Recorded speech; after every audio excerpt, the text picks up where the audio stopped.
আমি চিংড়ি মাছগুলোকে সুন্দর করে পরিষ্কার করে ধুয়ে রেখে দিয়েছি। এবার একটু নুন হলুদ দিয়ে ভেজে নেব। খুব হালকা করে আমি নুন হলুদ মাখিয়ে চিংড়ি মাছগুলো ভেজে নিচ্ছি। চিংড়ি মাছগুলো কিন্তু বেশি বড় নয়, ছোটো ছোটো চিংড়ি মাছ। আজ আমি কী করবো জানো তো? আজ আমি করবো পেঁয়াজ কলি দিয়ে, আলু পেঁয়াজ কলি দিয়ে চিংড়ি মাছের চচ্চড়ি।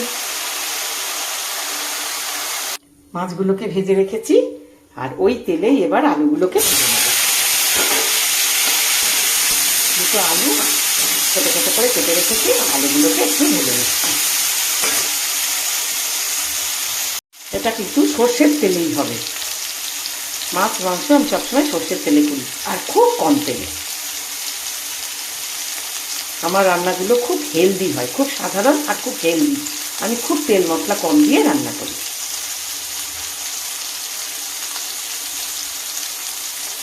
খুব কম তেলে রান্না। এইবার এই দেখো কতটুকু তেল দিয়ে করেছি, দেখেছো? এইবার এই সর্ষের তেলটার মধ্যে একটু পাঁচফোড়ন দিলাম।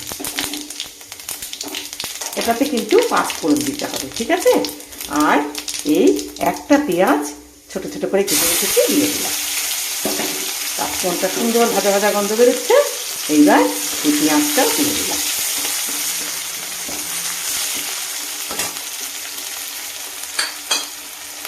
পেঁয়াজটা একটু ভাজা ভাজা হলে এই পেঁয়াজ কলিগুলো দিয়ে দেবো।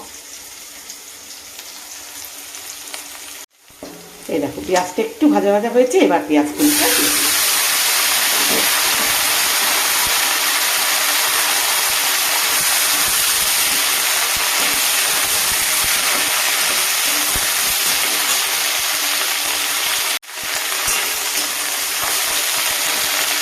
এবার হাফ চামচ হলুদ দিয়ে দিলাম।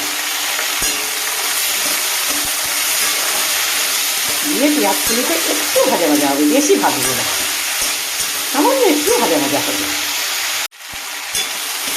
পেঁয়াজ কলিটা যখন এইরকম ভাজা ভাজা হবে, তখন এই চিংড়ি মাছ আলু সব দিয়ে দিলাম। ভাজা আলুটা চিংড়ি মাছ সব দিয়ে দিলাম। দিয়ে ভালো করে এটাকে নাড়ব, খুব ভালো করে এটাকে নাড়ব। আর সাথে 3টে কাঁচা লঙ্কা দিয়ে দিলাম।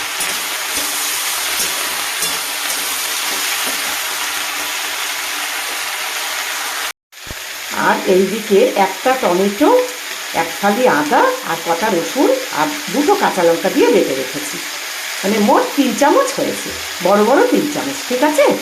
এক ফালি বড় আদা আছে, আর একটা বড় টমেটো আছে, আর কয়েক কোয়া রসুন আছে, আর 3টে কাঁচা লঙ্কা আছে, ঠিক আছে? এটা দিয়ে দেবো।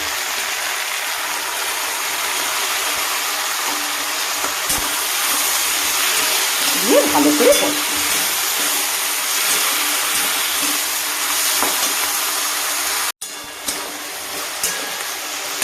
ঠিক এই সময় আমি একটু আন্দাজ মতো নুন দেবো, আর সামান্য একটু ব্যালেন্স করবার জন্য একটু মিষ্টি দিলাম। জাস্ট ফর টেস্ট একটু মিষ্টি দিয়ে ভালো করে কষবো, খুব ভালো করে এবার কষবো। এইবার এই দেখো কি সুন্দর কষা হয়ে গেছে, এই দেখো নিচে লাগছে না, দেখেছো? কষা হয়ে গেছে। এবার আমি একটু গরম জল করে রেখেছি, একটু গরম জল দিয়ে দিলাম। ভালো করে আলু চিংড়ি মাছ এগুলো খুব ভালো করে একটু সেদ্ধ হবে।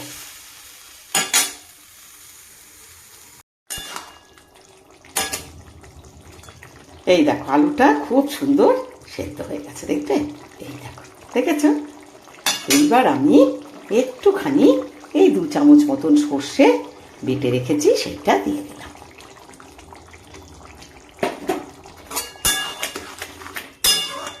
খুব টেস্টি হয়, ঠিক এইরকম করেই তোমরা করবে।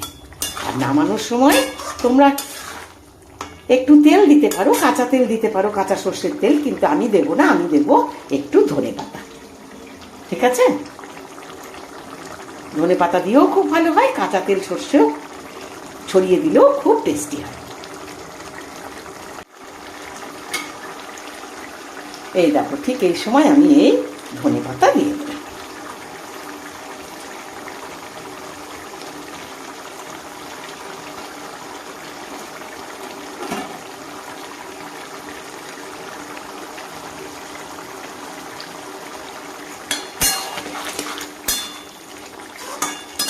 তোমার হয়ে গেল আলু পেঁয়াজ কলি দিয়ে চিংড়ি মাছ।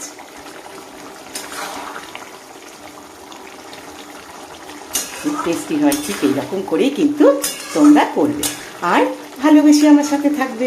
এতক্ষণ ধরে দেখবার জন্য অনেক শুভেচ্ছা, ভালোবাসা। খুব ভালো থেকো তোমরা, অনেক অনেক ধন্যবাদ। খুব ভালো থেকো। এই গ্যাস নিভিয়ে দিলাম। তোমাদের যদি মনে হয় একটু কাঁচা সর্ষের তেল দিতে পারো, কিন্তু আমি আর দিলাম না। ঠিক এইরকম করেই কিন্তু তোমরা করো, খুব টেস্টি হয় খেতে। চিংড়ি মাছগুলোর সাইজ কিন্তু এইরকম হবে, বড় চিংড়ি নয়, আবার একদম কুচোও নয়, ঠিক এইরকম সাইজের চিংড়ি।